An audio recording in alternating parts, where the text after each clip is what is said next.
നമസ്കാരം. നിങ്ങളെല്ലാവരും കൃത്യസമയത്ത് തന്നെ വന്നു ചേർന്നതിന് ഒരുപാട് നന്ദി. ആഹ് ഇന്ന് നമ്മൾ ചെയ്യുന്ന രണ്ടാമത്തെ പാരന്റിംഗ് സെമിനാറാണ്. ഇന്ന് നമ്മളിവിടെ ഡിസ്കസ് ചെയ്യാൻ പോകുന്നത് സ്ഥിരമായിട്ട് നമ്മൾ കേൾക്കുന്നതായിട്ടുള്ള ഒരു പാരന്റിംഗ് രീതികളിൽ നിന്നും കുറച്ച് വ്യത്യാസമുള്ള ഒരു രീതിയിലാണ്. ഇതിലെ കുറെ എക്സാമ്പിൾസ് അല്ലെങ്കിൽ കുറെ കാര്യങ്ങൾ പറയുമ്പോൾ എവിടെയെങ്കിലും എന്താ പറയാ, നിങ്ങൾക്ക് ഇത്തരം കാര്യങ്ങൾ അറിയില്ലാന്നോ അല്ലെങ്കിൽ നിങ്ങൾ ഇതിനെ പറ്റിയിട്ടൊന്നും അവെയർ അല്ലാന്നോ അങ്ങനെ എന്തെങ്കിലും ഉദ്ദേശമൊന്നും ഇവിടെ ഇല്ല. നമ്മൾ ആകെ എന്താണ് ഇവിടെ ശ്രമിക്കുന്നത് എന്ന് പറഞ്ഞു കഴിഞ്ഞാൽ നിങ്ങളും നിങ്ങളുടെ കുട്ടികളും തമ്മിൽ ഏറ്റവും നല്ല റിലേഷൻഷിപ്പ് ഉണ്ടാവാനും അതിലൂടെ കുട്ടികൾക്ക് നല്ല ഉത്തമ പൗരന്മാരായി വളരാൻ അത് ഉപകരിക്കുന്ന രീതിയിൽ ആണ് കുറച്ച് കാര്യങ്ങൾ ഇവിടെ ഞാൻ ഇന്ന് പറയാന്ന് വിചാരിക്കുന്നത്. അപ്പൊ ഇതിൽ ആദ്യം ഇപ്പം പ്രത്യേകിച്ചും ഇതൊരു ഡിജിറ്റൽ യുഗമാണ്. ഇപ്പൊ നമ്മളുടെ ചുറ്റിലും നമ്മൾ തന്നെ എല്ലാ കാര്യങ്ങളും വളരെ ഡിജിറ്റൽ ആയിട്ട് ഇരിക്കുന്ന ഒരു സമയമാണ്. അപ്പൊ അവിടെ ആദ്യം നമ്മൾ മനസ്സിലാക്കേണ്ട കുറച്ച് കാര്യങ്ങൾ അതിൽ നിന്നും നമുക്ക് തുടങ്ങാം. ആർക്കൊക്കെയാണ് വീഡിയോ ഓൺ ചെയ്യാൻ പറ്റാന്ന് വെച്ചാൽ ഓൺ ചെയ്യാം. കുറെ ക്യൂ എന്നൊക്കെയാണ് ഞാൻ കാണുന്നത്. ആൾക്കാരെ കണ്ട് സംസാരിക്കുമ്പോഴായിരിക്കും നമ്മൾക്ക് കൂടുതൽ എനർജി കിട്ടുക. ഈ എല്ലാവരും ക്യാമറയുടെ പുറകിൽ ഒളിച്ചു കഴിഞ്ഞാൽ നമുക്ക് ആ ഒരു ഇത് കിട്ടുന്നുണ്ടാവില്ല. So please if you don't mind എല്ലാവരും ഒന്ന് വീഡിയോ ഓൺ ചെയ്താൽ ഒരുപാട് ഉപകാരമായിരിക്കും. നമ്മളെല്ലാവരും ഇപ്പൊ ഉള്ള ഒരുവിധം പാരന്റ്സ് എല്ലാം അവര് ജനിച്ച സാഹചര്യത്തിൽ അവരെല്ലാവരും കണ്ടു വളർന്നിട്ടുള്ള ഒന്നാണ് വീട്ടിലെ ലാൻഡ് ഫോൺ. നമ്മളെല്ലാം ചെറുതായിരുന്നപ്പോൾ നമ്മൾ കാണുന്നത് ലാൻഡ് ഫോൺ ആണ്. പല വീടുകളിലും ലാൻഡ് ഫോൺ തന്നെ ഉണ്ടായിരുന്നില്ല. പലപ്പോഴും അടുത്ത വീട്ടിലെ നമ്പറുകളൊക്കെയാണ് നമ്മൾ ഉപയോഗിച്ച് നമ്മൾ വളർന്നു വന്നിട്ടുള്ളത്. അപ്പൊ ആ കാലഘട്ടത്തിൽ നമ്മൾ അനുഭവിച്ചിട്ടുള്ള ഒരുപാട് ബുദ്ധിമുട്ടുകളുണ്ട് അല്ലെ. ഫോണ് മേടിക്കുമ്പോൾ നമ്മൾ അതിന്റെ അടുത്ത് പോയി നിൽക്കുക ചെയ്യണം, സംസാരിക്കണം, നമുക്ക് വിളിക്കണമെങ്കിലും അതിന്റെ അടുത്ത് പോയി നിൽക്കണം, ഇത്യാദി പ്രയാസങ്ങളെല്ലാം നമ്മൾ ആ കാലഘട്ടത്തിൽ ബുദ്ധിമുട്ടിയിട്ടുണ്ട്. പക്ഷെ ഇന്ന് നമ്മൾ ആരും ലാൻഡ് ഫോൺ തന്നെ ഉപയോഗിക്കുന്നുണ്ടോ എന്നുള്ളത് സംശയമാണ്. കാരണം നമ്മളെല്ലാവരും ഇപ്പൊ മൊബൈലാണ്, എല്ലാവരുടെ കയ്യിലും മൊബൈലുണ്ട്. എവിടെ പോകുമ്പോഴും എവിടെ നിന്നും എവിടെ ഇരുന്നും ഏത് സാഹചര്യത്തിലും നമുക്ക് ഫോൺ ഉപയോഗിക്കാം, ഇന്റർനെറ്റ് ഉപയോഗിക്കാം എന്ന ഈ മാറിയ ലോകത്തിലേക്ക് നമ്മൾ എല്ലാവരും എത്തി. അപ്പൊ ഇതില് നമ്മൾ ജനിച്ചത് ആ കാലഘട്ടത്തിലാണെങ്കിൽ നമ്മുടെ മക്കളൊക്കെ ജനിച്ചത് ആ കാലഘട്ടത്തിലല്ല. അവര് ജനിച്ചു വീണിരിക്കുന്നത് മൊബൈലിന്റെയും ലാപ്ടോപ്പിന്റെയും ടാബ്ലറ്റിന്റെയും ഒക്കെയുള്ള യുഗത്തിലാണ്. ഫുള്ള് ഇന്റർനെറ്റ് ആണ്, എല്ലാം 5Gയും 4Gയും ആയിട്ടിരിക്കുന്ന ഈ കാലഘട്ടത്തിലാണ് അവര് ജനിച്ചു വീണിരിക്കുന്നത്. അതുകൊണ്ട് തന്നെ എന്താ പറയാണെന്ന് വെച്ചാൽ അവർക്ക് എല്ലാവർക്കും ഇത്തരം കാര്യങ്ങള് വളരെ ഈസി ആയിട്ട് ഉപയോഗിക്കാൻ അറിയാം.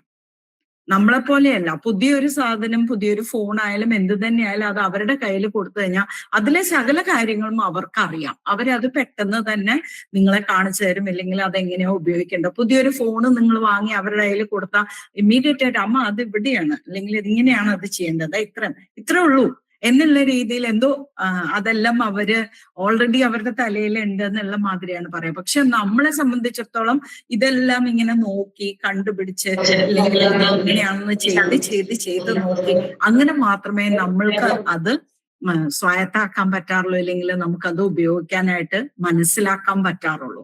അപ്പൊ അതിന്റെ മെയിൻ ആയിട്ടുള്ള അതിനെ കൊണ്ടാണ് നമ്മൾ അവരെ പറയുന്നത് ഈ കുട്ടികളെല്ലാം ഈ ഡിജിറ്റൽ വേൾഡിൽ അവര് അതിൽ തന്നെ ജനിച്ച് വളർന്ന ആൾക്കാരാണ്. നമ്മൾ അതിലേക്ക് കുടിയേറി പാർത്ത ആൾക്കാർ. ഇതാണ് മെയിൻ വ്യത്യാസം ഇന്നത്തെ ഡിജിറ്റൽ കുട്ടികൾക്കും നമ്മൾ പാരന്റ്സിനുമായിട്ടുള്ളത്. അവര് ഇവിടെ തന്നെയുള്ള നാട്ടുകാരാണ്. അവർ ജനിച്ചപ്പോഴേ അവർക്ക് മൊബൈലുണ്ട്, ഇത്യാദി കാര്യങ്ങളുണ്ട്.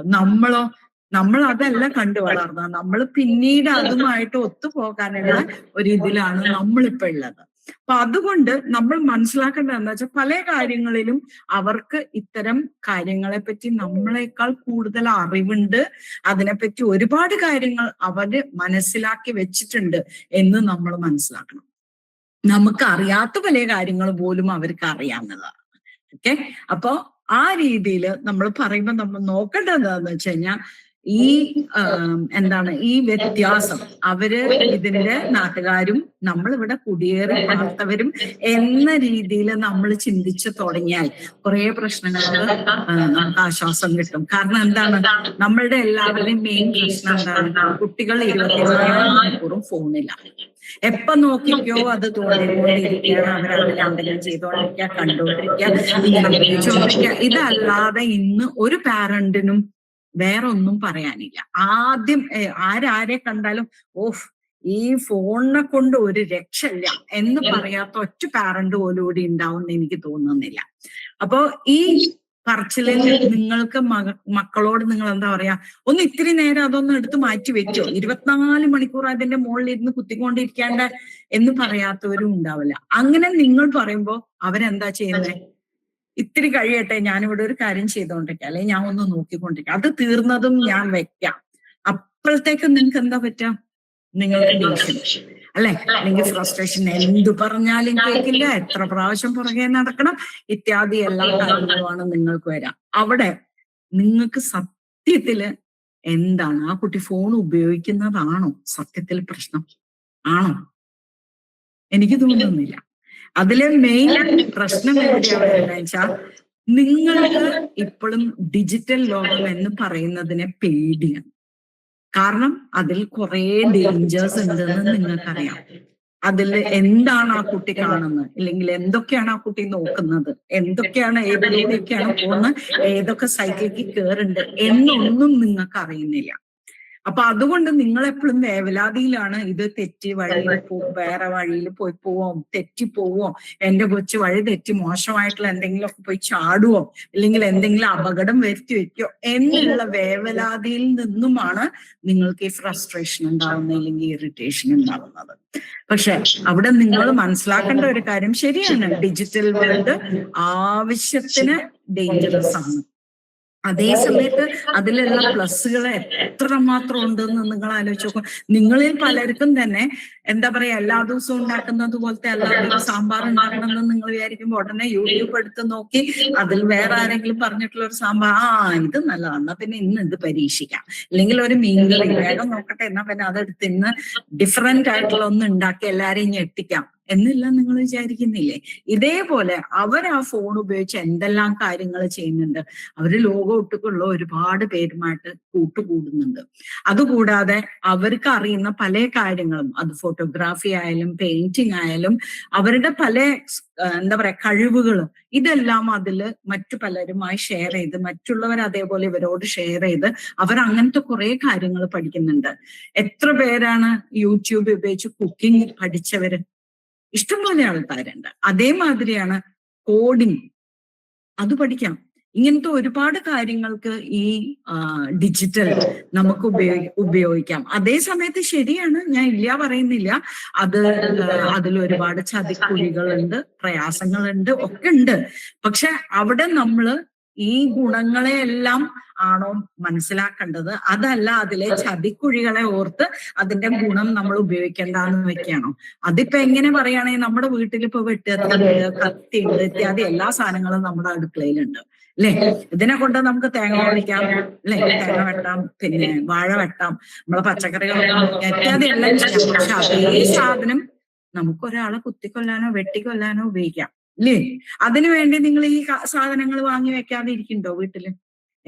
ഇന്ന് മുതൽക്ക് നമുക്ക് വെട്ടുകത്തി വേണ്ട, കാരണം അത് ആളെ കൊല്ലും എന്ന് പറഞ്ഞിട്ട് ആരെങ്കിലും വീട്ടിൽ വാക്കത്തി, എന്താ വെട്ടുകത്തി വാക്കത്തി എന്നൊക്കെ പറയണ ഇത് വാങ്ങി വെക്കാതെ ഇരിക്കുന്നുണ്ടോ? ഇല്ല. അപ്പൊ അതുകൊണ്ട് അതിനെ ഏതൊരു സാധനത്തിനും അതിന്റെ ഗുണങ്ങൾ ഉണ്ടാവുന്നത് പോലെ തന്നെ അതിന്റെ ദോഷങ്ങളും ഉണ്ട്. പക്ഷെ ഏതാണ് കൂടുതൽ അവിടെ ഉള്ളത്? അത് പ്രയോജനങ്ങളാണോ കൂടുതലുള്ളത്, അതല്ല നമ്മൾക്കത് ദ്രോഹമാണോ കൂടുതലുള്ളത് എന്നുള്ളതിനെ പറ്റിയാണ് നമ്മൾ അവിടെ ആലോചിക്കേണ്ടത്. അപ്പോ ഇനി ഇവർ ഈ ഫോണെല്ലാം ഉപയോഗിക്കുന്നുണ്ടെങ്കിൽ, ഇത്യാദി കാര്യങ്ങളെല്ലാം ചെയ്യുന്നുണ്ടെങ്കിലും, അടിസ്ഥാനപരമായിട്ടുള്ള കുറച്ച് കാര്യങ്ങളിൽ ഒന്നും കുട്ടികൾക്ക് ഒരു വ്യത്യാസമില്ല. അവർക്ക് നിങ്ങളുടെ പരിഗണന വേണം, നിങ്ങളുടെ സ്നേഹം വേണം, കരുതൽ വേണം. അവരുടെ ഏതൊരു കാര്യത്തിനും നിങ്ങൾ അവരുടെ കൂടെ കട്ടയ്ക്ക് നിൽക്കണം എന്ന് അവർ ആഗ്രഹിക്കുന്നുണ്ട്. അവരുടെ എല്ലാ കാര്യങ്ങളെ പറ്റി നിങ്ങൾ അറിയണം. മനസ്സിലാക്കണം. അവർക്ക് അബദ്ധങ്ങൾ പറ്റുമ്പോഴായാലും എന്ത് തന്നെയായാലും അപ്പോഴെല്ലാം നിങ്ങൾ അവരുടെ കൂടെ ഉണ്ടാവണം എന്ന് അവർ ആഗ്രഹിക്കുന്നുണ്ട്. ഇങ്ങനെ എല്ലാ സാഹചര്യത്തിലും മുമ്പുണ്ടായിരുന്ന അതേപോലെ തന്നെ അവരിന്നും കുട്ടികൾക്ക് ഒരു വ്യത്യാസവും. അപ്പൊ ആ രീതിയിൽ ഒരു വ്യത്യാസവും ഇല്ല എന്നുള്ളത് നമ്മൾ മനസ്സിലാക്കണം. അപ്പൊ അതിന് നമുക്ക് എന്താണ് ചെയ്യാൻ പറ്റുക? ബേസിക്കലി അവര് മാറാത്തത് കൊണ്ട് തന്നെ നമ്മൾ നമ്മുടെ കുട്ടികളെ ഏത് രീതിയിലാണ് ഇത്തരം കാര്യങ്ങളിൽ നമ്മൾ സപ്പോർട്ട് ചെയ്യുന്നുണ്ട് എന്നുള്ളത് നമ്മൾ നോക്കാം. അതില് നമുക്ക് നോക്കേണ്ട ഒരു കാര്യം എന്താന്ന് വെച്ചാൽ, ഹാർവർഡ് യൂണിവേഴ്സിറ്റി ഒരു പഠനം നടത്തിയിട്ടുണ്ട്. ആ പഠനം നടത്തിയതിൽ അവർ കണ്ടെത്തിയ ഒരു കാര്യം എന്താ വെച്ചാൽ, ഒരു കുട്ടി ഉത്തമ പൗരനായി ഏറ്റവും നല്ല രീതിയിൽ വളർന്ന് വലുതായി വരണം എന്നുണ്ടെങ്കിൽ ആ കുട്ടിക്ക് ഒരു പക്വതയാർന്ന ഒരു ആളുടെ സഹായം ആവശ്യമുണ്ട്. അത് അച്ഛനാവാം, അമ്മയാവാം, ചേട്ടനാവാം, അനിയനാവാം, ബന്ധുവാവാം, മുത്തശ്ശനാവാം, ആര് വേണമെങ്കിലും ആവാം. പക്ഷെ അയാൾക്ക് സ്ഥിരത ഉണ്ടാവണം. ഇന്നൊന്ന് പറഞ്ഞു നാളെ അതേ കാര്യത്തിന് വേറൊന്ന് പറയുന്ന ആളായിരിക്കരുത്. എന്നും ഒരേപോലെ ഒരേ രീതിയിൽ അവരുടെ ഒപ്പം നിൽക്കുന്ന ഒരാളായിരിക്കണം. അവരെ ഉൾക്കൊള്ളുന്ന ആളായിരിക്കണം. അവര് പറയുന്നത് മുഴുവൻ ക്ഷമയോടെ കേൾക്കാനും അത് ഉൾക്കൊള്ളാനും, എന്തുണ്ടെങ്കിലും ഞാൻ നിന്റെ കൂടെ ഉണ്ട് എന്ന വിശ്വാസം കൊടുക്കാൻ പറ്റുന്ന ഒരാളായിരിക്കണം. ഇത്യാദി എല്ലാ കാര്യങ്ങളും ഉണ്ടെങ്കിൽ മാത്രമാണ് ആ കുട്ടിക്ക് 100% അയാളെ വിശ്വാസം ഉണ്ടാവുള്ളൂ. അപ്പൊ ആ രീതിയിൽ നമ്മൾ അവരെ എന്താ പറയാ, ആ രീതിയിൽ നിങ്ങൾ അച്ഛനമ്മമാര് അങ്ങനെയാണോ എന്നുള്ളതിനെ പറ്റിയിട്ട് നിങ്ങളൊന്ന് ആലോചിച്ച് നോക്കുന്നത് എപ്പോഴും നല്ലതായിരിക്കും. പിന്നെ എന്തുകൊണ്ടാണ് ഈ കുട്ടികൾക്ക് സോഷ്യൽ മീഡിയ എത്രമാത്രം അട്രാക്റ്റീവായിട്ട് അല്ലെങ്കിൽ എഡിക്റ്റീവായിട്ട് തോന്നുന്നത്? കുട്ടികൾക്ക് മാത്രം എന്ന് പറയുന്നത് ശരിയാണോ? നമ്മളും ഇതേ എഡിക്ഷന്റെ ഒരു ഭാഗമല്ലേ? നിങ്ങൾ എന്തെങ്കിലും ഒരു സാധനം നോക്കാൻ വേണ്ടി കയറിയോ ഉടനെ അത് മാത്രം നോക്കി പൂട്ടി അവിടെ വെച്ചിട്ട് പോവാറുണ്ടോ? എന്റെ കയ്യിൽ നിന്ന് പലപ്പോഴും പറ്റുന്ന ഒരു കാര്യം, ഞാൻ എന്തെങ്കിലും എഴുതിക്കൊണ്ട് ലാപ്ടോപ്പിൽ എന്തെങ്കിലും ചെയ്തുകൊണ്ടിരിക്കുന്ന സമയത്തായിരിക്കും ഒരു വേർഡിന്റെ മീനിങ്ങിന് വേണ്ടിയിട്ട് അല്ലെങ്കിൽ അതിന് പകരം എന്ത് വേർഡ് ഉപയോഗിക്കാം എന്നുള്ളത് ലാപ്ടോപ്പിൽ തന്നെ നോക്കണ്ടെന്ന് വിചാരിച്ച് മൊബൈൽ ഫോൺ എടുത്ത് അതിൽ അത് അടിക്കാൻ വേണ്ടി എടുക്കുന്ന സമയത്ത് ഫോൺ ഓൺ ചെയ്യുമ്പോഴാണ് വാട്സപ്പിൽ മെസ്സേജ് കാണുക. അപ്പോ ഇത് ചെയ്യാതെ ഞാൻ ഉടനെ വാട്സപ്പ് മെസ്സേജ് നോക്കാൻ പോകും. ആ മെസ്സേജ് നോക്കിക്കഴിയുമ്പോഴോ ചിലപ്പോ ആ മെസ്സേജിൽ ഒരു റീലിന് ഉള്ളൊരു ലിങ്ക് ഉണ്ടാവും, അതല്ലെങ്കിൽ വേറെ എന്തെങ്കിലും ഉണ്ടാവും. അപ്പൊ എന്തായി?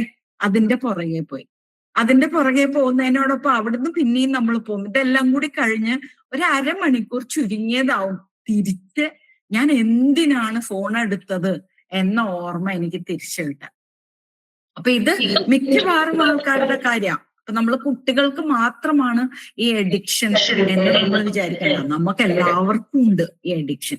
അപ്പൊ ഇതില് എന്തുകൊണ്ടാണ് നമുക്കിത് ഇത്രയും അതിനോട് ഭയങ്കരമായിട്ടുള്ള ഒരു താല്പര്യം നമുക്ക് തോന്നുക? അതിന്റെ പുറകിലുള്ള കാര്യം എന്താന്ന് വെച്ചാൽ, നമുക്ക് സന്തോഷം തരുന്ന കാര്യങ്ങൾ നമ്മൾ മറ്റുള്ളവരുമായിട്ട് വളരെ സന്തോഷത്തിൽ സ്നേഹത്തിൽ അങ്ങനെയൊക്കെ മിണ്ടുമ്പോൾ, ഇത്തരം കാര്യങ്ങൾ ചെയ്യുമ്പോൾ, നമ്മൾ ഗെയിം കളിച്ച് അതിൽ ജയിക്കുമ്പോൾ, ഇത്യാദികളെല്ലാം ചെയ്യുമ്പോൾ നമ്മൾക്ക് നമ്മുടെ ബ്രെയിനിൽ നിന്നും ഡോപ്പമൈൻ എന്ന് പറയുന്ന ഒരു കെമിക്കൽ നമ്മുടെ ശരീരത്തിലേക്ക് വരുന്നുണ്ട്. അത് ചെയ്യുന്ന മറ്റൊരു കാര്യം എന്താന്ന് വെച്ചാല്, നമ്മൾ ജയിക്കാറായി എന്ന് തോന്നുമ്പോൾ ഇത് കൂടുതൽ ഇങ്ങനെ തന്ന് നമ്മളെ അത് പിന്നെയും കളിക്കാനും അതിന്റെ മോട്ടിവേഷൻ കൂട്ടാനും എല്ലാം ഇത് സഹായിക്കും. ഇപ്പൊ മനസ്സിലായോ എന്തുകൊണ്ടാണ് ഗെയിം കളിക്കുന്ന ആൾക്കാർക്ക് അത് നിർത്താൻ പ്രയാസം? കാരണം അത് കളിച്ചു തുടങ്ങി കഴിഞ്ഞു കഴിഞ്ഞാൽ ഈ ഡോപ്പമൈൻ ഇങ്ങനെ സെക്രേറ്റ് ചെയ്യുന്നതിനനുസരിച്ച് കൂടുതൽ കളിക്കണം, ഈ ലെവൽ പോരാ, അതിന്റെ അടുത്ത ലെവൽ, അതിന്റെ അപ്പുറത്തെ ലെവൽ എന്ന രീതിയിൽ തോന്നാം. ഇപ്പൊ റീൽസ് കാണുന്നവരായാലും അവർക്ക് ഇഷ്ടമുള്ള റീൽസ് ആണ് കാണുന്നത്, അത് അവർക്ക് സന്തോഷം ഉണ്ടാക്കുന്നുണ്ട് തീർച്ചയായിട്ടും. അപ്പൊ ആ രീതിയിലുള്ള എന്താ പറയാ, റീൽസ് പിന്നെയും ഒന്ന് കഴിയുമ്പോഴത്തേക്കും. അത് മാത്രമല്ല, നമ്മളുടെ ഫോണിലൊക്കെ എന്താ പറയാ ആവശ്യത്തിന് AI ഉണ്ട്. നിങ്ങൾ ആലോചിച്ച് നോക്കുക, എപ്പോഴെങ്കിലും നിങ്ങൾ ഒരു ടൈപ്പ് ഓഫ് 2-3 വീഡിയോ കണ്ടിട്ടുണ്ടെങ്കിൽ നിങ്ങൾ അത് വേറൊന്ന് കാണുന്നതിന്റെ ഇടയ്ക്ക് ഇത് വീണ്ടും നിങ്ങൾക്ക് ഇഷ്ടമുള്ള രീതിയിൽ, കോമഡി കാണുന്നവർക്ക് വേറെ കുറെ കോമഡി സജഷൻസ് വരും അല്ലേ? ഇതെല്ലാം നമ്മളുടെ ഫോണിലുള്ള പരിപാടികളാ. അപ്പൊ ഇതൊക്കെ നമ്മളെ ആ ഫോണിലേക്ക് കൂടുതൽ എഡിക്റ്റീവ് ആക്കാനുള്ള സാധ്യതയുണ്ട്. അപ്പൊ ഇതില് നമ്മൾ മനസ്സിലാക്കേണ്ടത് എന്താന്ന് വെച്ചാൽ ഈ രീതിയിൽ ആ ഡോപ്പമിൻ അവർക്ക് കിട്ടുന്നത് കൊണ്ടാണ് അവർക്ക് ആ ഫോണ് മാറ്റി അടച്ചു പൂട്ടി അങ്ങോട്ടേക്ക് മാറ്റി പറ്റാത്തത് നമുക്കും അത് മാറ്റി വെക്കാൻ പറ്റാത്തതിന്റെ പ്രധാനപ്പെട്ട കാരണം ഇത് തന്നെയാണ്. കാരണം അത് കാണുമ്പോൾ നമ്മൾ അറിയാതെ നമ്മൾ ഭയങ്കരമായിട്ട് സന്തോഷിക്കുന്നു. ആ സന്തോഷം നമുക്ക് ഭയങ്കര ഒരു സുഖകരമായിട്ടുള്ള ഒരു അനുഭവം തരുന്നത് കൊണ്ടാണ് നമുക്കത് അങ്ങനെ ചെയ്യാൻ പറ്റാത്തത്. ഇനി വെറുതെ നിങ്ങളൊന്ന് ആലോചിച്ച് നോക്കൂ, ഒരു ദിവസം ഫോണേ ഉപയോഗിക്കുന്നില്ല എന്ന് പറഞ്ഞ് ഫോണ് മാറ്റി വെക്കാൻ നിങ്ങളെ കൊണ്ട് പറ്റും? ഇന്ന് ഒരു ദിവസം ഫോണിന് വിശ്രമം, ഞാൻ ഓഫ് ചെയ്തിട്ട് ഞാൻ അത് എടുത്തു വെക്കാൻ പോയി, ഇനി നാളെ രാവിലെ അത് തുറക്കും എന്ന് ആരെങ്കിലും ചെയ്യാൻ പറ്റുന്നുണ്ടോ? ബുദ്ധിമുട്ടാണ്. അപ്പോ നമ്മൾക്ക് അത്രയും ബുദ്ധിമുട്ടുള്ളപ്പോ ഇതിലേക്ക് പിറന്നു വീണ കുട്ടികള് അവരുടെ സ്ഥിതി എന്തായാലും അവർക്കത് പറ്റുമോ? ഈ ഫോണിൽ നിന്ന് ഇത്തിരി നേരെങ്കിലും അതിൽ നിന്ന് മാറി നിൽക്കാനും അത് ഇല്ലാതെ ഇരിക്കാനും? നിങ്ങൾ വെറുതെ ആലോചിക്കുക, നിങ്ങളുടെ നെറ്റ്വർക്ക് ഡൗൺ ആണ് എന്ന് പറയുമ്പോൾ നിങ്ങൾക്ക് ഉണ്ടാവുന്ന പരേശാനി എത്രമാത്രമാണ്, എത്രമാത്രം ദേഷ്യം വരും. ഈ നെറ്റ്വർക്കിനെ കൊണ്ട്, അവരെ കൊണ്ട്, ഇവരെ കൊണ്ട് എത്ര ഫോണ് നിങ്ങൾ ചെയ്യും, അത് എത്രയും പെട്ടെന്ന് നിങ്ങൾക്ക് കിട്ടാൻ അല്ലെ? ഇനി അഥവാ ഫോണ് കേടുവന്നു, അതൊന്ന് റിപ്പയർ ചെയ്യാൻ കൊടുക്കണം. ഇനി അതല്ല, പുതിയ ഫോൺ വാങ്ങി പഴയതിൽ നിന്നും ഡാറ്റ ഒക്കെ ഇതിലേക്ക് ട്രാൻസ്ഫർ ചെയ്യണം. ഇതിനൊക്കെ സമയം കൺസ്യൂമിംഗ് ആണ്. അപ്പോഴൊക്കെ നിങ്ങൾക്ക് ഉണ്ടാവുന്ന വിമ്മിഷ്ടം എത്രമാത്രമാണ് അല്ലെ?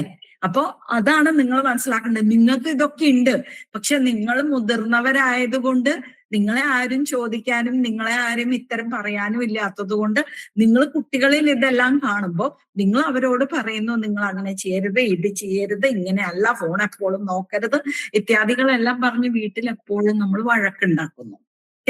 പിന്നെ കുട്ടികൾ ഇടയ്ക്കിടയ്ക്ക് ഈ ഫോൺ എടുത്തു നോക്കുന്നതിന്റെ പുറകിൽ വേറൊരു കാര്യം കൂടിയുണ്ട്. ഫോമോ എന്നുള്ളൊരു വാക്ക് നിങ്ങളൊക്കെ കേട്ടിട്ടുണ്ടാവും തന്നെ എനിക്ക് തോന്നുന്നു അല്ലെ? ഫിയർ ഓഫ് മിസ്സിങ് ഔട്ട് എന്ന് പറയുന്ന ഒരു കാര്യം. അതായത് തന്റെ ഫ്രണ്ട്സ് ഒക്കെ കണ്ടിട്ടുണ്ടാവും ഏതെങ്കിലും റീല്, അതല്ലെങ്കിൽ ഫ്രണ്ട്സ് എല്ലാവരും എന്താ പറയാ ഒരു ഗ്രൂപ്പ് ചാറ്റിന് ഫ്രണ്ട്സ് ഇട്ടിട്ടുണ്ടാവും. ഞാൻ അത് കാണാതെ പോയാൽ അവര് സംസാരിക്കുന്ന കാര്യം ഞാൻ അറിയാതെ പോവും. ഇനി അതുമല്ല, ഞാൻ ആ സമയത്ത് അതിൽ കേറിയില്ല, കുട്ടികൾ എന്നെ ഗ്രൂപ്പിൽ നിന്ന് ഒഴിവാക്കും എന്നെല്ലാം പറഞ്ഞിട്ടുള്ള വേവലാതികൾ കുട്ടികൾക്ക് എത്രമാത്രം ഉണ്ട് എന്നറിയാം. ഒരുപാട് അതുണ്ട്. അതേമാതിരിയാണ് ഈ റീൽസ് പോസ്റ്റ് ചെയ്യുന്നവര്.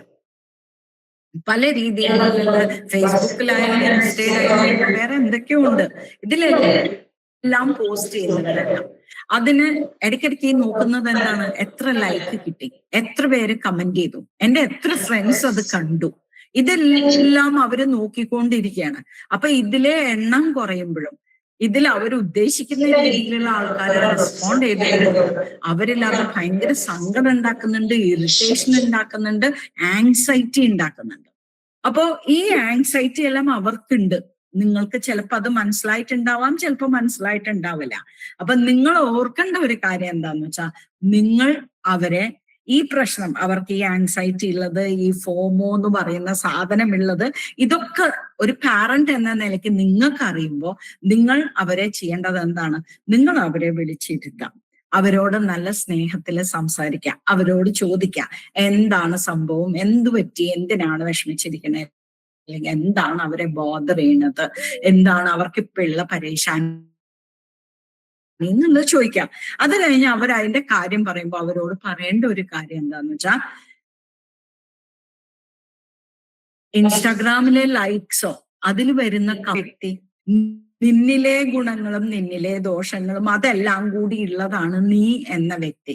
ആ വ്യക്തിനെയാണ് ഞങ്ങൾ ഇഷ്ടപ്പെടുന്നത്, ഞങ്ങൾ സ്നേഹിക്കുന്നത്, ഞങ്ങളുടെ മകനായിട്ട് അംഗീകരിക്കുന്നത്. അല്ലാതെ ഇൻസ്റ്റയില് നീ ഇത്ര പോസ്റ്റ് ഇട്ടു, അല്ലെങ്കിൽ നീ ഇന്നതിൽ ഇത്ര ഫോട്ടോ ഇട്ടു, ഇല്ലെങ്കിൽ വേറൊന്നില്ല നീ ഇന്നത് ചെയ്തു, അത് ഉദ്ദേശിച്ചിട്ട് അതല്ല നീ എന്ന് പറയുന്ന ഞങ്ങളുടെ മകനെ ഞങ്ങൾ ആത്മാർത്ഥമായിട്ട് സ്നേഹിക്കുന്നുണ്ട്, നിന്റെ കഴിവുകളെ എല്ലാം ഞങ്ങൾ അപ്രിഷിയേറ്റ് ചെയ്യുന്നുണ്ട്, അതിൽ നിനക്ക് ലൈക്ക് കിട്ടിയാലും ഇല്ലെങ്കിലും നീ എന്ന വ്യക്തി അല്ലാതെ ആവുന്നില്ല എന്ന കാര്യമാണ് നമ്മൾ അവരോട് പറയേണ്ടത്. ആ ഒരു കാര്യം നമ്മൾ അവരോട് പറഞ്ഞ് ഈ രീതിയിൽ അവർക്കത് മനസ്സിലാക്കി കൊടുക്കുകയാണ് നമ്മൾ ചെയ്യേണ്ടത്. ആ കാര്യം നമ്മൾ അവരോട് മനസ്സിലാക്കുന്നതിന്റെ കൂടെ തന്നെ അതിലെ അപകടങ്ങളെ കുറിച്ചും പറയാം.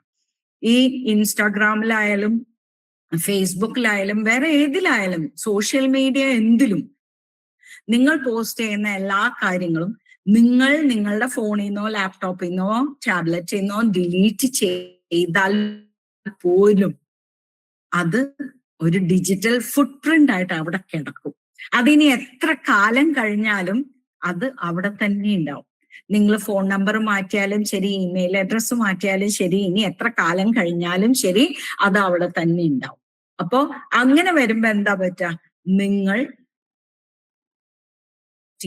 ചേരാൻ വേണ്ടി ആപ്ലിക്കേഷൻ കൊടുക്കുമ്പോൾ അപ്പോഴായിരിക്കും ഈ പ്രശ്നം നിങ്ങൾ അറിയാം. ചിലപ്പോ യൂണിവേഴ്സിറ്റീസ് ഇത് ഡിസ്ക്ലോസ് ചെയ്തുകൊള്ളണം എന്നില്ല. എല്ലാ ക്വാളിഫിക്കേഷനും നിങ്ങൾക്ക് ഉണ്ടായിട്ടും അവർ നിങ്ങളുടെ ആപ്ലിക്കേഷൻ റിജക്റ്റ് ചെയ്യുമ്പോൾ അപ്പോഴായിരിക്കും ചിലപ്പോൾ നിങ്ങൾ മനസ്സിലാക്കുക എന്താണ് ഇതിന്റെ പുറകിലെന്ന്. പലപ്പോഴും നമ്മൾ റിലീജിയസ് ആയിട്ടുള്ള കാര്യങ്ങള്, മതപരമായ കാര്യങ്ങള്, രാഷ്ട്രീയമായിട്ടുള്ള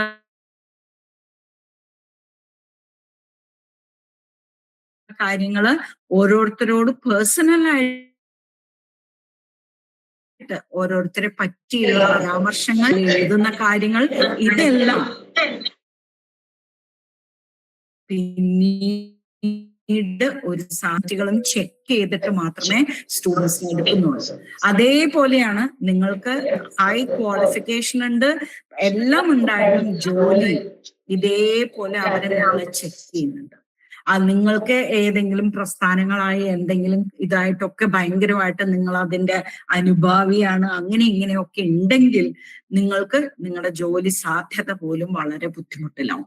ഇത്തരം കാര്യങ്ങൾ അവരെ നമ്മൾ പറഞ്ഞു മനസ്സിലാക്കണം. കാരണം ഇന്ന് നമുക്കൊരു തോന്നലിന്റെ മുകളിൽ എടുത്തു ചാടി നമ്മൾ എന്തെങ്കിലും ചെയ്ത് കഴിഞ്ഞാൽ ഭാവിയിൽ അത് നമുക്ക് ദോഷമായിട്ട് വരാനുള്ള സാധ്യതകൾ വളരെ കൂടുതലാണ് എന്ന കാര്യം നമ്മൾ അവരോട് പറയണം.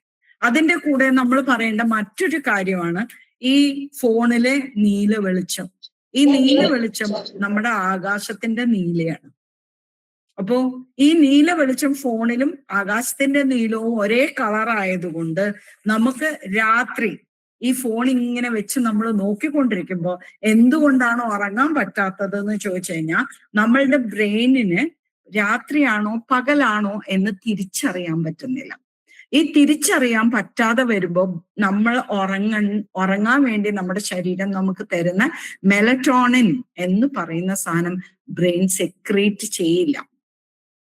അത് നമ്മുടെ ശരീരത്തിലേക്ക് വരുമ്പോഴാണ്, അത് വൈകുന്നേരം സന്ധ്യ ആവുന്നതോടുകൂടി നമ്മുടെ ശരീരത്തിലേക്ക് ഇങ്ങനെ വന്ന് ഇങ്ങനെ പാരന്റ്സിന്റെ പ്രൊഫൈൽ പോലും ചെക്ക് ചെയ്യും എന്നാണ് ഇതിലൊരാൾ പറയുന്നത്.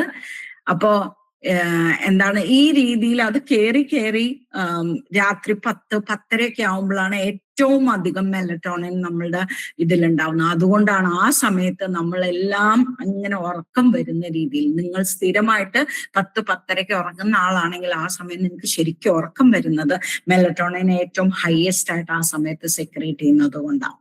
അപ്പൊ ഈ രീതിയിൽ ഈ വെളിച്ചം ഇങ്ങനെ അടിക്കുമ്പോ ബ്രെയിന് ഇത് പകലാണോ രാത്രിയാണോ എന്ന് തിരിച്ചറിയാൻ പറ്റാത്തപ്പോ മെലറ്റോണിൻ നമുക്ക് സെക്രീറ്റ് ചെയ്യില്ല. അങ്ങനെ വരുമ്പോ എന്താണ്, നിങ്ങൾക്ക് ഉറക്കം വരില്ല. അങ്ങനെ ഉറക്കം വരാതെ പിന്നെ എപ്പോഴോ കിടന്ന് നിങ്ങൾ ഉറങ്ങി, അത് കഴിഞ്ഞ് രാവിലെ എണീക്കുമ്പോ നിങ്ങൾക്ക് ഉറക്കം പൂർണ്ണമാവില്ല. നമ്മളിപ്പോഴെല്ലാം സ്റ്റഡീസ്, ഇപ്പോഴത്തെ ലേറ്റസ്റ്റ് ആയിട്ടുള്ള എല്ലാ സ്റ്റഡീസും 8 മണിക്കൂർ നമ്മൾ ഉറങ്ങണം എന്നാണ് പറയുന്നത്. 8 മണിക്കൂർ കൃത്യമായി നമ്മൾ ഉറങ്ങിയാൽ മാത്രമേ ഉള്ളൂ നമ്മൾക്ക് ശരീരത്തിന് ആവശ്യമുള്ള എല്ലാ കാര്യങ്ങളും അവിടെ നടന്നിട്ടുണ്ടാവുള്ളൂ. നമ്മൾ ഉറങ്ങുമ്പോഴാണ് നമ്മുടെ ശരീരത്തിന്റെ പല റിപ്പയർ വർക്കുകളും നടക്കുന്നത്. നമ്മളുടെ ആവശ്യമില്ലാത്ത കാര്യങ്ങളെല്ലാം ബ്രെയിൻ ഡിലീറ്റ് ചെയ്ത് കളയുന്നത് നമ്മളുടെ ഈ ഡീപ്പായിട്ടുള്ള സ്ലീപ്പിലാണ്. അപ്പൊ ഇത്തരം എല്ലാ കാര്യങ്ങളും നമുക്ക് കൃത്യമായി നടക്കണം എന്നുണ്ടെങ്കിൽ 8 മണിക്കൂറിന്റെ ഉറക്കം അത്യന്താപേക്ഷിതമാണ്. അതില്ല എങ്കിൽ നമ്മൾ എന്തായിരിക്കും, നമ്മൾ ഭയങ്കര അസ്വസ്ഥരായിരിക്കും, നമുക്ക് സങ്കടം വരും, ദേഷ്യം വരും, നമ്മൾക്ക് ചെയ്യേണ്ട അത്യാവശ്യ കാര്യങ്ങളെല്ലാം നമ്മൾ പിന്നീടിലേക്ക് അത് നീട്ടി വെക്കാനുള്ള സാധ്യതകൾ വളരെ കൂടുതലാണ്. ഇങ്ങനെ ഉറങ്ങാതെ കുറെ ദിവസം നമ്മൾക്ക് ഈ കൃത്യമായിട്ടുള്ള ഉറക്കം കിട്ടാതെ ആയി കഴിയുമ്പോൾ നമ്മൾ ഡിപ്രഷനിലേക്ക് വരെ പോകാനുള്ള സാധ്യതയുണ്ട്. അപ്പോ ഈ കാര്യം നമ്മൾ മക്കളെ പറഞ്ഞു മനസ്സിലാക്കണം. ഇങ്ങനെയൊക്കെയുള്ള ഭവിഷ്യത്തുകള് ഈ ഫോൺ നമ്മളെ രാത്രി ഒരുപാട് ഉപയോഗിക്കുന്നത് കൊണ്ട് ഉണ്ട് എന്നുള്ളത്. പിന്നെ വേറൊരു കാര്യം എന്താണെന്ന് വെച്ച് കഴിഞ്ഞാൽ ഇന്ന് കുടുംബങ്ങൾ എല്ലാവരും, വീട്ടിലുള്ള എല്ലാവരും ഒന്നിച്ചിരുന്ന് ഒരു നേരത്തെങ്കിലും ഭക്ഷണം കഴിക്കണം എന്ന് എവിടെ വായിച്ചാലും എന്തിൽ നോക്കിയാലും നിങ്ങൾ കേൾക്കുകയും കാണാൻ ചെയ്യുന്ന ഒരു കാര്യം. എത്ര കുടുംബങ്ങൾ അത് ചെയ്യുന്നുണ്ടെന്ന് എനിക്കറിയില്ല. പക്ഷെ ഒരു നേരമെങ്കിലും കുടുംബം ഒന്നിച്ചിരുന്ന് ഭക്ഷണം കഴിക്കണം എന്നാണ് ഇപ്പോഴുള്ള എല്ലാ പഠനങ്ങളും പറയുന്ന. അങ്ങനെയുള്ള കുടുംബത്തിൽ ഐക്യം ഉണ്ടാവുമെന്നും എല്ലാവർക്കും പരസ്പരം നല്ല കണക്ഷൻ ഉണ്ടാവും എന്നാണ് പറയുന്നത്. ആ സമയത്ത് ഭക്ഷണത്തിന്റെ ടേബിളിൽ കൊണ്ടുപോകുമ്പോ TV കണ്ടുകൊണ്ട് ഭക്ഷണം കഴിക്കരുത്. രണ്ടാമത്തെ കാര്യം എന്താന്ന് വെച്ചാൽ ഫോൺ ഒരു കാരണവശാലും ഡൈനിങ് ടേബിളിലേക്ക് അച്ഛനും അമ്മയും അടക്കം ആരും കൊണ്ടുപോകരുത്. ദൂരെ വെക്കാം. ആ ദൂരെ വെച്ചിട്ട് ആ ഫോൺ സൈലന്റിൽ വെക്കാം. എന്താ കാരണം എന്ന് വെച്ചാൽ നമ്മൾക്ക് എല്ലാവർക്കും ഭയങ്കര ആൻസൈറ്റിയാണ്, ക്യൂരിയോസിറ്റിയാണ്. ആരാ വിളിക്കണേ, അയ്യോ നോട്ടിഫിക്കേഷൻ, അത് കിടികിടി എന്ന് വെക്കുമ്പോഴത്തേക്കും നമുക്ക് അത് ഉടനെ എടുത്തൊന്നും നോക്കിയിട്ടില്ലെങ്കിൽ ഒരു സ്വൈരമില്ല. അപ്പൊ അത്തരം സ്വൈരക്കേടുകൾ ഉണ്ടാവാതിരിക്കാൻ അതിനെ സൈലന്റിൽ വെച്ച് ദൂരെ വയ്ക്കുക. സ്വസ്ഥമായിട്ട് കുടുംബത്തിന്റെ കൂടെ ഭക്ഷണത്തെ പറ്റി ഉണ്ടാക്കിയവരോട് നന്ദി പറഞ്ഞും ആ ഭക്ഷണം തന്ന ദൈവത്തിന് നന്ദി പറഞ്ഞും സന്തോഷമായിട്ട് അവനവന്റെ ദിവസത്തിൽ എന്താ സന്തോഷകരമായ കാര്യം അവിടെ കുറ്റം പറയാനും ദേഷ്യപ്പെടാനും ചീത്ത വിളിക്കാനും അങ്ങനെ ഇങ്ങനെ എന്ന് പോയിന്റ് ഔട്ട് ചെയ്യാനും ഉള്ളൊരു വേദി അല്ല ഡൈനിങ് ടേബിൾ. ഭക്ഷണം നമ്മളുടെ ശരീരത്തിന് എത്രമാത്രം ഇമ്പോർട്ടന്റ് ആണ് എന്നുള്ളതും അത് കഴിക്കുമ്പോൾ ഏറ്റവും ശാന്തമായ മനസ്സോടുകൂടി കഴിക്കണം എന്നുള്ളത് കൊണ്ടും എല്ലാവർക്കും ആ ശാന്തത ഉണ്ടാവാൻ ഈ രീതിയിൽ വേണം നിങ്ങൾ ഡൈനിങ് ടേബിളിൽ പെരുമാറാൻ. അപ്പോ ഫോൺ അത്രയും നേരം എല്ലാവരോടും ആദ്യം തന്നെ പറയാ, എല്ലാവരും അത് പാലിക്കാം. അത് എന്താ പറയാ, ഞാൻ വീട്ടിലെ എന്താ പറയാ ഹെഡ് ഓഫ് ദി ഫാമിലിയാണ്, എനിക്ക് എന്റെ തോന്നിയമാതിരി ചെയ്യാം, നിങ്ങളൊക്കെ ഞാൻ പറയുന്നത് കേട്ടാൽ മതി എന്ന ആറ്റിറ്റ്യൂഡ് ഉണ്ടെങ്കിൽ കുട്ടികളും അത് കേൾക്കാൻ സാധ്യതയില്ല. നിങ്ങളാണ് അവർക്ക് വഴികാട്ടികൾ, നിങ്ങളാണ് അവരുടെ റോൾ മോഡൽസ്. അതുകൊണ്ട് നിങ്ങൾ എന്ത് ചെയ്യുന്നു അത് കണ്ടിട്ടാണ് അവർ പഠിക്കുക. അതുകൊണ്ട് ഫോണ് ദൂരെ വെക്കാം. എന്നിട്ട് സ്വസ്ഥമായി ആകെ 10-15 മിനിറ്റ് അല്ലേ വേണ്ടുള്ളൂ. ആ 15 മിനിറ്റില് ലോകം അവസാനിക്കോ നിങ്ങൾ ഫോൺ എടുത്തില്ല എന്നുള്ളതുകൊണ്ട്? ഒരിക്കലും ഇല്ല. അപ്പൊ അങ്ങനത്തെ ഒരു ചിന്തയും നിങ്ങൾക്ക് വേണ്ട, ലോകം അവസാനിക്കില്ല. 15 മിനിറ്റ് കഴിഞ്ഞ് നിങ്ങൾ പോയി ഫോൺ നോക്കിക്കോ, ഒരു കുഴപ്പമില്ല. അതുകൊണ്ട് ഇനി നിങ്ങൾക്ക് എല്ലാവർക്കും നിങ്ങളുടെ മക്കളുമായിട്ട് നല്ല കണക്ഷൻ ഉണ്ടോ? അവരുമായിട്ട് നിങ്ങൾ നല്ല ബന്ധം സ്ഥാപിച്ചിട്ടുണ്ടോ? നിങ്ങൾക്ക് അവരെ വിശ്വാസമുണ്ടോ? അവർക്ക് നിങ്ങളെ വിശ്വാസമുണ്ടോ? 100% ഉറപ്പായിട്ട് നെഞ്ചിൽ ഒരു കൈ ഇങ്ങനെ വെച്ച് എത്ര പാരന്റ്സിന് അങ്ങനെ പറയാൻ പറ്റും? ഇവിടെ എന്താണ് ഒരു സുധാമൂർത്തിയെ പറ്റി നിങ്ങൾക്ക് എല്ലാവർക്കും അറിയുന്നുണ്ടാവുമെന്ന് എനിക്ക് തോന്നുന്നു. സുധാമൂർത്തി എഴുതിയ ഒരു പുസ്തകത്തിൽ അവരുടെ ഒരു അനുഭവം പറയുന്നുണ്ട്. അവര് ഒരു ഇതാണല്ലോ ചാരിറ്റബിൾ ഓർഗനൈസേഷൻ നടത്തുന്നുണ്ട്. അവരിത്തരം ചാരിറ്റി കാര്യങ്ങൾ ചെയ്യുന്നതാ. അവരെ ഒരു ദിവസം ഒരു പ്രായമുള്ള ഒരു അച്ഛൻ ചെന്ന് കണ്ടിട്ട് അവരോട് പറഞ്ഞു, മാഡം എനിക്കൊരു ഉപകാരം ചെയ്ത് തരണം, മാം ചെയ്യാതിരിക്കരുത്, എനിക്ക് അത്രയ്ക്ക് അത്യാവശ്യമുള്ളത് കൊണ്ടാണ്. എന്താണെന്ന് ചോദിച്ചു. അപ്പൊ അവരുടെ കയ്യിലേക്ക് ഒരു കടലാസ് കൊടുത്തിട്ട് അതിലൊരു പേരും ഒരു ഫോൺ നമ്പറും ഒരു ഇമെയിൽ ഐഡിയും ഉണ്ടായിരുന്നു. അത് കൊടുത്തിട്ട് പറഞ്ഞു, ഇത് എന്റെ മകന്റെ ഫോൺ നമ്പറും ഇമെയിൽ ഐഡിയും പേരുമാണ്. അവൻ അമേരിക്കയിൽ ഒരു ഉയർന്ന ഉദ്യോഗസ്ഥനാണ്. അവിടെ അവനും അവന്റെ കുടുംബവും അവിടെയാണ് താമസിക്കുന്നത്. മാസത്തിൽ ഒരിക്കൽ അവൻ ഞങ്ങളെ വിളിക്കാറുണ്ട്. ഞങ്ങൾക്ക് വേണ്ട എല്ലാ സൗകര്യങ്ങളും എല്ലാ ലക്ഷറിയും ഞങ്ങളുടെ വീട്ടിലുണ്ട്.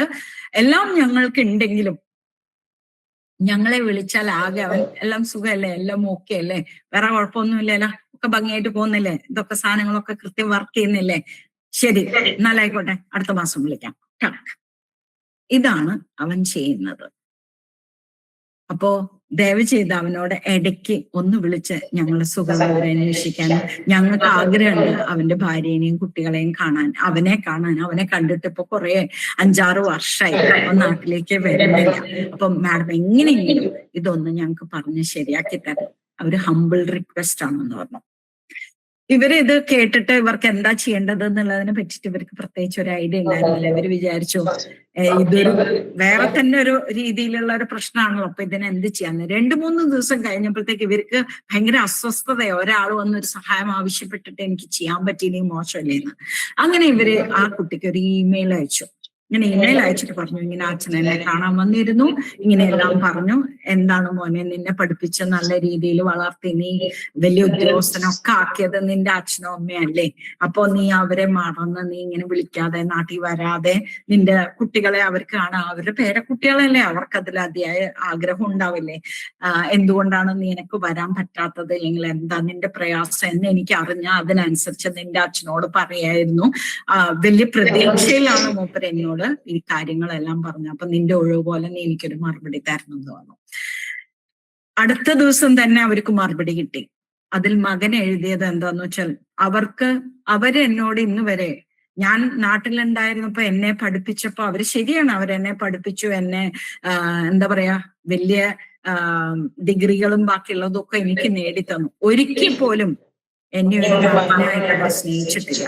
എന്റെ മാർക്ക്, ഞാൻ നേടിയെടുക്കുന്ന ഓരോ ഡിഗ്രി, ഞാൻ ഓരോന്നിനും എന്റെ സ്കോളർഷിപ്പ് കിട്ടുമ്പോഴായാലും എനിക്ക് റാങ്ക് കിട്ടുമ്പോഴായാലും അതിലായിരുന്നു അവരുടെ നോട്ടം. ഞാൻ എന്ന മകൻ എങ്ങനെയുണ്ട്, എനിക്ക് സുഖാണോ, ഞാൻ കഷ്ടപ്പെടുന്നുണ്ടോ, വിഷമിക്കുന്നുണ്ടോ, എന്റെ ഈ കാര്യങ്ങളെല്ലാം ചെയ്യാൻ പറ്റുന്നില്ലേ, എനിക്ക് എന്തെങ്കിലും സ്ട്രെസ് ഉണ്ടോ, മോനെ ഞങ്ങൾ കൂടെയുണ്ട്, ഒരിക്കൽ പോലും അവർ പറഞ്ഞിട്ടില്ല.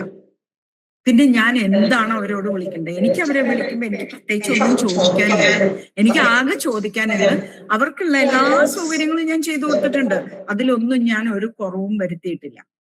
അപ്പൊ വിളിച്ചാൽ എനിക്ക് ആകെ ചോദിക്കേണ്ട, ഇതൊക്കെ മര്യാദയ്ക്ക് വർക്ക് ചെയ്യുന്നില്ലേ, അവരുടെ കാര്യങ്ങളൊക്കെ ഭംഗിയായി നടക്കുന്നില്ലേ, ബസ് ഇത്രയും പറഞ്ഞ എന്റെ കാര്യം കഴിഞ്ഞു. അപ്പോ നിങ്ങൾ ചിന്തിക്കാം, നിങ്ങളുടെ മക്കള് പഠിച്ച് വലിയ വലിയ ഡിഗ്രി നേടി ഇതുപോലെ വിദേശത്ത് പോയി ജോലി ചെയ്ത് കൊട്ടക്കണക്കിന് പൈസ സമ്പാദിച്ചിട്ട് അതാണോ നിങ്ങൾക്ക് വേണ്ടത്? അതല്ല, നിങ്ങളെ കൂടെ ഇല്ലെങ്കിൽ നിങ്ങളെ കാണാതിരിക്കുമ്പോ നോവുന്ന ഒരു മനസ്സുള്ള ഒരു മക്കളെയാണോ വേണ്ടത്? അയ്യോ ഇന്ന് എന്റെ അച്ഛനോട് സംസാരിച്ചിട്ടില്ല, അല്ലെങ്കിൽ എന്റെ അമ്മയെ ഒന്ന് വിളിക്കട്ടെ, എന്റെ അമ്മ എങ്ങനെയുണ്ടെന്ന് അറിയട്ടെ, അയ്യോ ഇന്നലെ പറഞ്ഞിരുന്നു അവർക്ക് ജലദോഷമാണ്, പനിയാണ്. ഈ രീതിയിൽ ചിന്തിക്കുന്ന ഒരു മകനെയാണോ നിങ്ങൾക്ക് വേണ്ടത്, അല്ലെങ്കിൽ മക്കളെയാണോ നിങ്ങൾക്ക് വേണ്ടത് എന്ന് ചിന്തിക്കാം. അത് വായിച്ചു കഴിഞ്ഞാൽ അപ്പൊ നമുക്ക് മനസ്സിലാവും, ഈ എന്താ പറയാ mark mark mark mark, tuition പഠിത്തം, ഇതിന്റെ പുറകെ പോകുന്ന നമ്മളുടെയൊക്കെ ജീവിതം സത്യത്തിൽ എവിടേക്കാണ് നമ്മൾ പോണത് എന്നതിനെ പറ്റിയിട്ട് നിങ്ങളൊന്ന് ആലോചിക്കാം.